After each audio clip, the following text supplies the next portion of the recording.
ओम श्री परमात्मने नमः। यथार्थ गीता छठवां अध्याय श्लोक 19 और 20।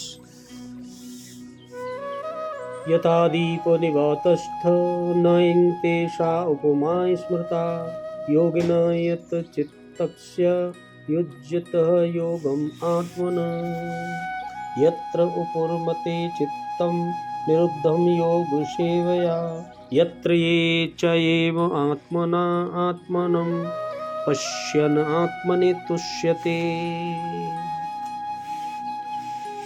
भगवान कह रहे हैं, अर्जुन, जिस प्रकार वायु रहित स्थान में, जिस स्थान में वायु न हो, वायु रहित स्थान में दीपक स्थित दीपक चलायमान नहीं होता है, वैसे ही उपमा परमात्मा के ध्यान में लगे हुए योगी के जीते हुए चित्त की कही गई है। ऐसा चित्त हो जाता है जो ध्यान में लगा रहता है इंसान। योग के अभ्यास से निरुद्ध चित्त जिस अवस्था में उपराम हो जाता है और जिस अवस्था में परमात्मा के ध्यान से शुद्ध हुई सूक्ष्म बुद्धि द्वारा परमात्मा को साक्षात करता हुआ सच्चिदानंद घन परमात्मा में ही संतुष्ट रहता है। चित्त जिस प्रकार वेगरत वायु में रखे गए दीपक की लौ चलायमान नहीं होती है, लौ सीधे ऊपर जाती है, उसमें कंपन नहीं होता। यही उपमा परमात्मा के ध्यान में लगे हुए योगी के जीते हुए चित्त की दी गई है। दीपक तो उदाहरण मात्र है। आजकल दीपक का प्रचलन शिथिल पड़ रहा है।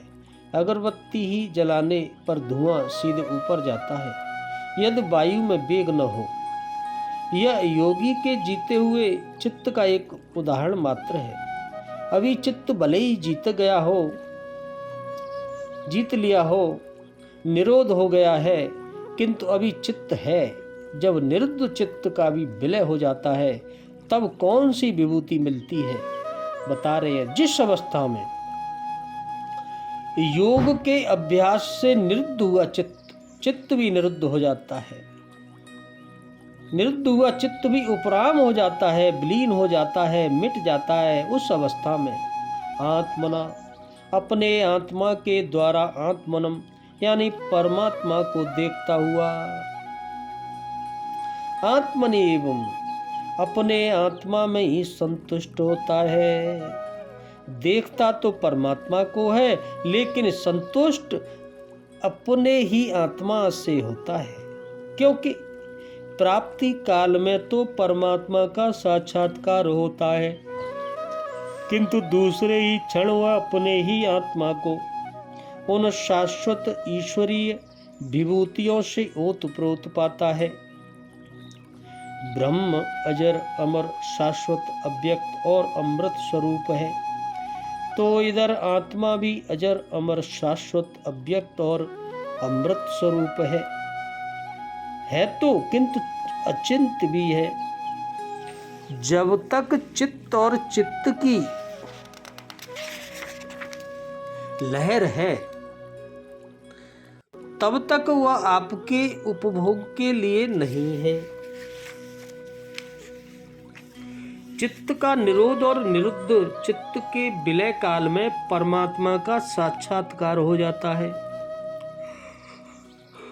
और दर्शन के ठीक दूसरे क्षण उन्हीं ईश्वरीय गुणों धर्मों से युक्त अपने ही आत्मा को पाता है ऐसा योगी। इसलिए वह अपने ही आत्मा में संतुष्ट होता है। यही उसका स्वरूप है, यही पराकाष्ठा है। इसी का पूरक अगला श्लोक है। भगवान यहाँ दीपक शब्द जिसका वाचक है और निश्चलता का भाव दिखलाने के लिए पर्वत आदि अचल पदार्थों की उपमा न देकर जीते हुए चित्त के साथ दीपक की उपमा देने का क्या अभिप्राय है। यहाँ दीप शब्द प्रकाशमान दीपशिखा का वाचक है।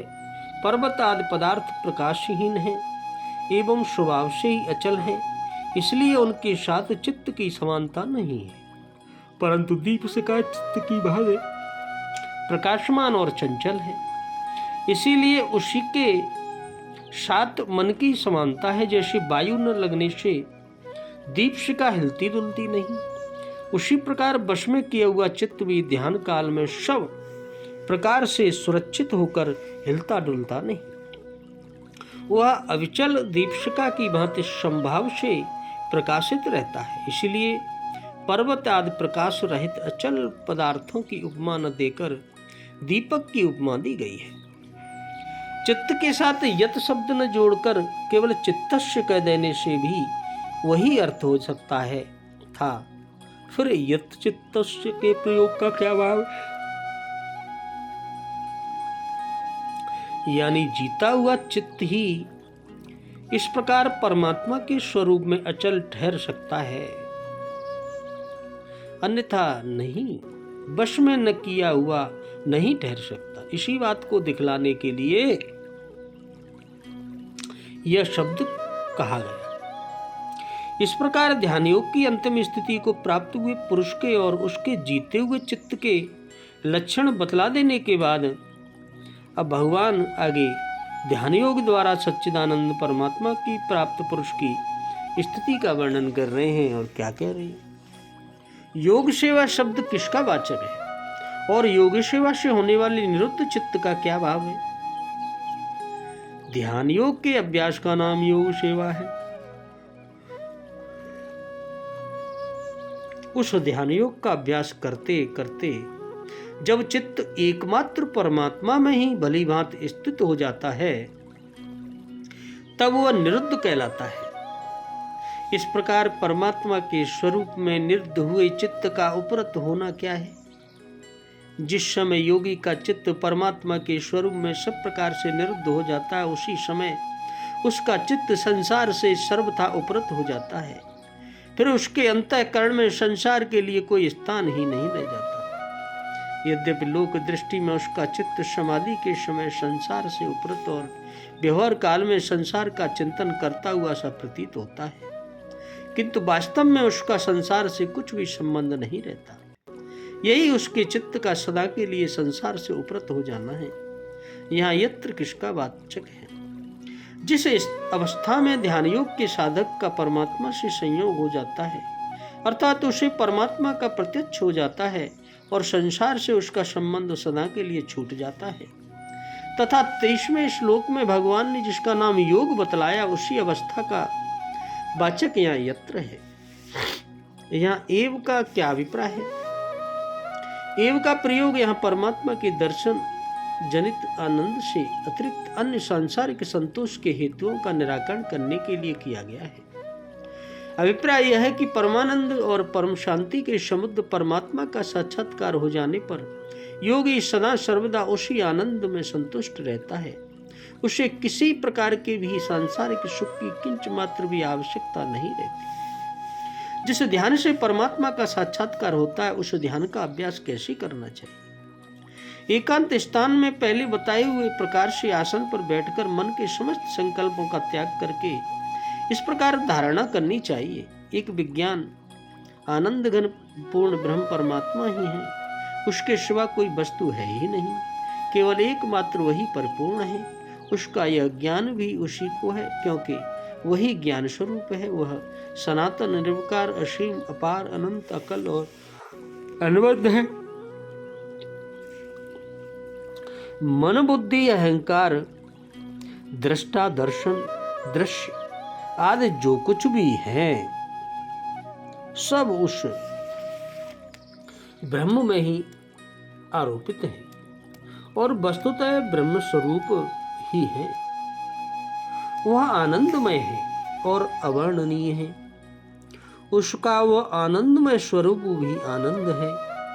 वह आनंद स्वरूप पूर्ण है, नित्य है, सनातन है, अजय है, अविनाशी है, परम है, चरम है और सत्य है, चेतन है और विज्ञानमय है, कूटस्थ है, अचल है, ध्रुव है, अनामय है, बोधमय है, अनंत है और शांत है। इस प्रकार उसके आनंद स्वरूप का चिंतन करते हुए बार बार ऐसी दृढ़ धारणा करते रहना चाहिए कि उस आनंद स्वरूप के अतिरिक्त और कुछ है ही नहीं। यदि कोई संकल्प उठे तो उससे भी आनंद में से ही निकलता हुआ आनंद में ही समझकर आनंद में ही विलीन कर दें। इस प्रकार धारणा करते करते जब समस्त संकल्प आनंद में बोध स्वरूप परमात्मा में विलीन हो जाते हैं और एक आनंद घन परमात्मा के अतिरिक्त किसी भी संकल्प का अस्तित्व नहीं रह जाता, तब साधक की आनंद में परमात्मा में अचल स्थिति हो जाती है। इस प्रकार नित्य नियमित ध्यान करते करते अपनी और सांसारिक समस्त सत्ता जब ब्रह्म से अभिन्न हो जाती है, जब सभी कुछ परमानंद और परम शांति स्वरूप ब्रह्म बन जाता है, तब साधक को परमात्मा का वास्तविक साक्षात्कार सहज ही हो जाता है। बोलो राधे राधे, जय श्री कृष्ण।